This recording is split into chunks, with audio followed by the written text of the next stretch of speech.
Have you ever stopped to consider what makes you you? Is it the country you were born in or the cultural traditions you grew up with?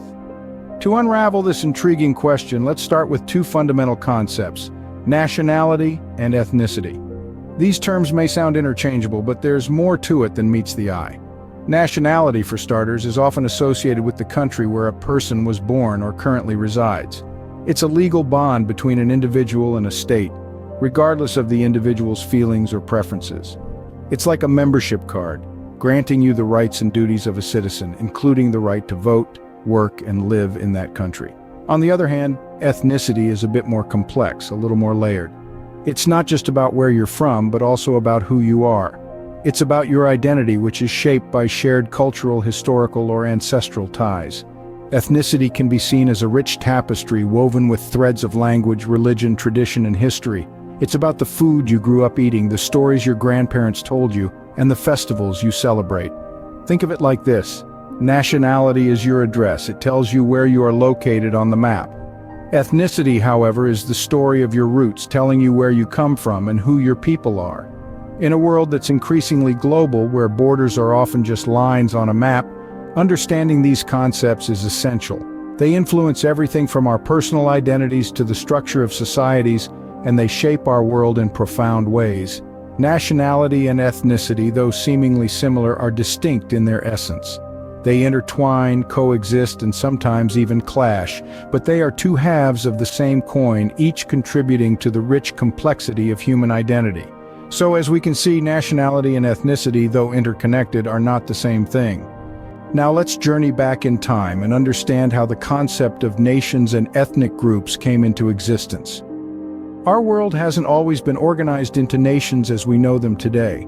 The concept of a nation, as a political entity with defined borders and a centralized government, is relatively recent in our shared human history.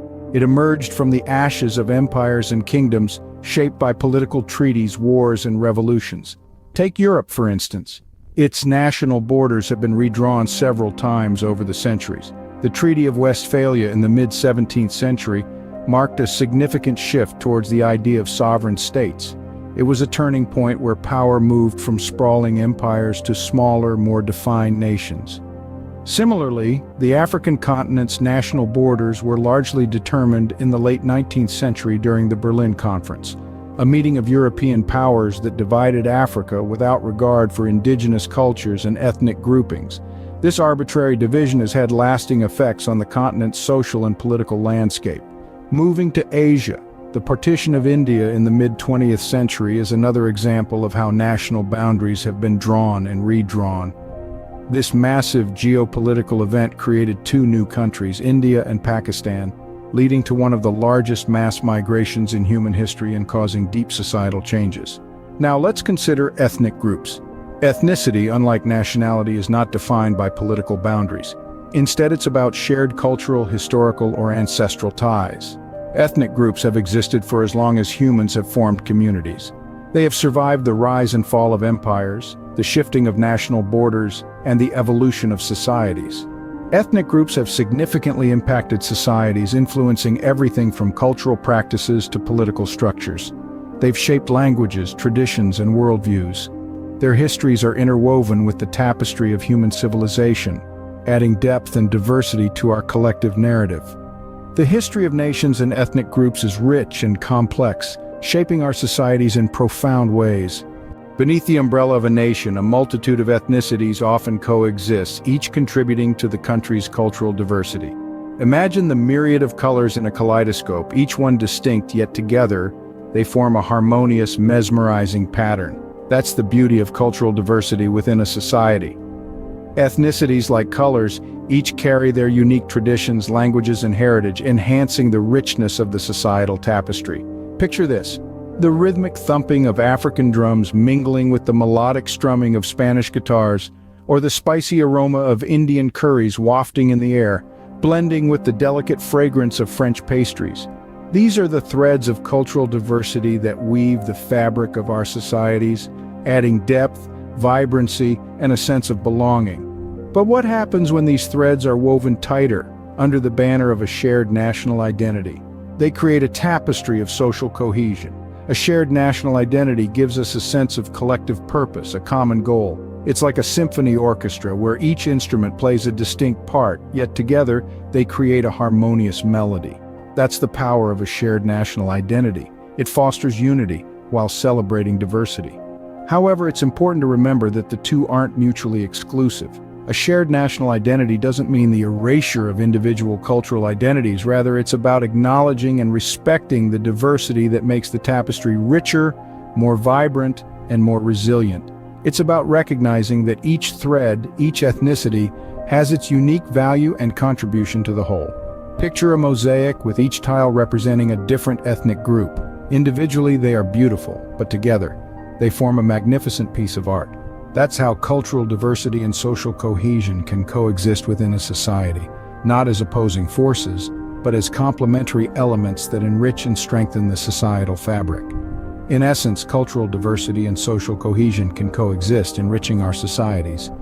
However, the road to unity and harmony is not without its bumps. The challenges that societies face in navigating the delicate balance between nationality and ethnicity can be steep and multifaceted. One such challenge is the potential for exclusivity in nationality-based societies. When nationality is used as a measure of belonging, there's a risk of creating a societal structure that may marginalize or discriminate against minority ethnic groups. This can lead to a sense of alienation, fostering divisions within the society. Furthermore, the exclusivity of nationality can also propagate a sense of superiority or entitlement among the majority groups, leading to tensions and conflicts.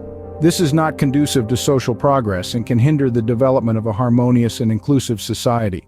But let's not lose sight of the bigger picture. Amid these challenges, there are also immense opportunities. The key lies in recognizing the richness of diversity and harnessing it for the betterment of society. Inclusion and integration should be the cornerstones of any society. When societies embrace diversity, they foster a sense of belonging and unity among all its members, irrespective of their nationality or ethnicity. Such an approach promotes social cohesion, creating an environment where everyone feels valued and accepted. It's about creating policies that not only respect but also celebrate differences. It's about ensuring that everyone, regardless of their nationality or ethnicity, has equal access to opportunities and resources. This is not just a moral imperative but also a practical one. Societies that harness the power of diversity tend to be more innovative, resilient, and prosperous. They are better equipped to navigate the complexities of the global world and are more likely to thrive in the face of challenges. So, while the road may be bumpy, it is not insurmountable. With the right policies and a commitment to inclusion, societies can turn these challenges into opportunities for growth and development. While challenges exist, opportunities for integration and inclusion abound, paving the way for a more inclusive society. As we broaden our perspective, we see a world that is grappling with the delicate balance between nationality and ethnicity. The global stage is a vibrant mosaic of nations, each with its unique blend of national identities and ethnic backgrounds. Take, for instance, the African continent.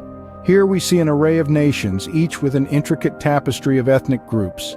From Nigeria's over 200 ethnic groups to South Africa's Rainbow Nation, the interplay between nationality and ethnicity is complex and richly diverse. Crossing over to Europe, countries like Belgium and Switzerland exemplify a different kind of balancing act.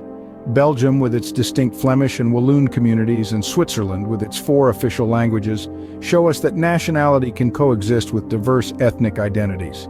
In contrast, the United States, a country built by immigrants, offers a melting pot of ethnicities under one national identity. Here, nationality is often seen as a unifying force amidst a vibrant array of ethnic backgrounds. Asia, with countries like India, China, and Japan, presents yet another perspective. In India, a multitude of ethnic groups coexist within the framework of a single nation. China, on the other hand, has a dominant Han majority with various ethnic minorities. Meanwhile, Japan is often seen as a largely ethnically homogeneous society, yet it still grapples with issues of nationality and ethnicity within its borders. These examples underscore the unique dynamics each country faces in managing nationality and ethnicity. They highlight the fact that there is no one-size-fits-all approach. What works in one context may not work in another, and the balance between the two is a delicate, ongoing process. As we see, nationality and ethnicity play significant roles in shaping societies across the globe, making understanding their dynamics crucial for social development. Balancing nationality and ethnicity is not just about managing differences, but also about embracing the richness that these differences bring to our shared human experience.